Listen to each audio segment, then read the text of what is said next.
Et puis, boostez votre mémoire avec Jean-Yves Ponce, ce Stéphanois de 37 ans, documentaliste à l'école d'art et design de Saint-Étienne.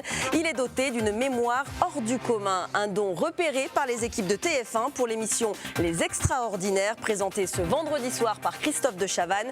Nous l'avons rencontré, son portrait à voir dans cette édition.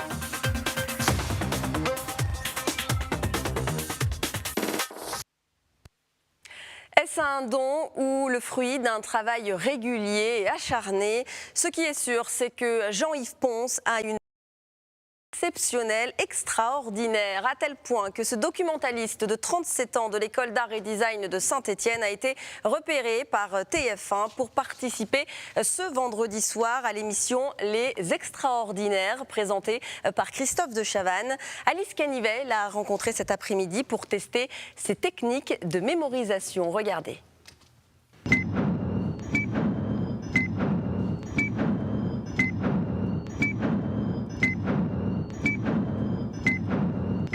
Bonsoir Jean-Yves Ponce. Bonsoir. Alors vous avez un don, enfin c'est pas tellement un don, vous m'avez dit que c'était un entraînement, vous avez une mémoire surentraînée, c'est bien ça? Oui, c'est ça, c'est une mémoire qui se travaille, c'est une mémoire qui s'acquiert avec des techniques. Une mémoire, c'est pas une mémoire innée, c'est pas quelque chose qu'on a depuis la naissance, c'est quelque chose qu'on travaille. Donc n'importe qui peut arriver à faire des exploits de mémoire, comme on les appelle. Alors juste avant cette interview, on a fait retenir à Jean-Yves Ponce la grille des programmes de TL7 et juste après, vous verrez, on lui posera quelques questions pour voir s'il a réussi à retenir une partie de cette grille.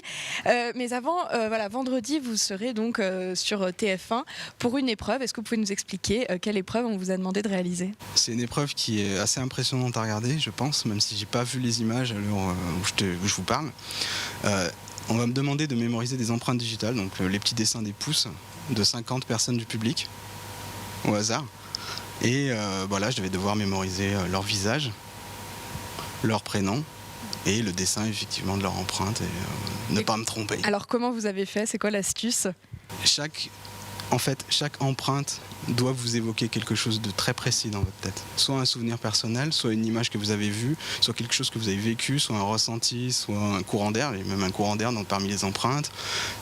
Tout ce qui fait partie de votre mémoire personnelle en fait. Il faut que vous arriviez à faire ça pour chaque empreinte, en un temps limité. 50 souvenirs que vous associez à la tête de la personne en fait? 150 souvenirs en fait, parce qu'il faut aussi mémoriser le prénom. Il faut que chaque prénom vous rappelle un souvenir et que chaque visage vous rappelle un souvenir. Des personnes que vous n'avez jamais rencontrées, il faut qu'elles vous évoquent quelque chose de très précis dans votre mémoire. Sinon, vous ne retrouverez pas l'information. Ah oui, c'est vrai que c'est impressionnant. Est-ce qu'il y a d'autres choses de ce type que vous savez faire? Je crois que vous connaissez les capitales de tous les pays du monde. Oui, ça aussi, c'est quelque chose qu'on peut faire avec les techniques de mémorisation plutôt facilement. Normalement, il nous faut un peu de temps pour assimiler les 196 capitales, mais on peut le faire beaucoup plus rapidement avec les techniques. Ouais. En combien de temps? Moi, je l'ai fait en 2h30. En 2h30, vous avez appris par cœur toutes les capitales? Tous les pays, tous les capitales, et savoir les replacer sur la carte. C'est pareil, on associe à un souvenir? Que la capitale vous évoque quelque chose de précis, que le pays vous évoque quelque chose de précis, vous reliez les deux dans une histoire absurde. Pourquoi absurde? Parce que comme ça, votre cerveau il les retiendra, c'est quelque chose qui devient mémorable pour vous, donc vous l'oublierez pas. Par exemple, pour la capitale de l'Islande, comment vous avez fait pour retenir? La capitale de l'Islande, c'est Reykjavik, et Reykjavik, ça me fait penser à Shrek. Donc j'utilise cette clé d'accès pour pouvoir retrouver la capitale. Ensuite, il faut que mon Shrek, qui symbolise mon Reykjavik, il faut que je l'associe à une image pour moi de l'Islande. Pour moi, une image de l'Islande type, c'est un volcan, comme les volcans islandais, vous savez, qui avaient paralysé l'ensemble du trafic aérien. Ouais. Donc j'imagine mon Shrek en train de danser au-dessus d'un volcan islandais. Donc on va terminer, Jean-Yves Ponce, par le défi qu'on vous a lancé, qui est sans doute moins impressionnant que celui que vous allez faire vendredi sur TF1. Donc la grille des programmes de TL7, vous allez nous dire le programme phare de chaque journée sur TL7. Ok. Le lundi, vers les 19h35, vous allez Sport 7. Le mardi, votre programme phare est sûrement Club ASSE. Oui. Le mercredi, ça doit être quelque chose à perte de vue ou à portée de vue.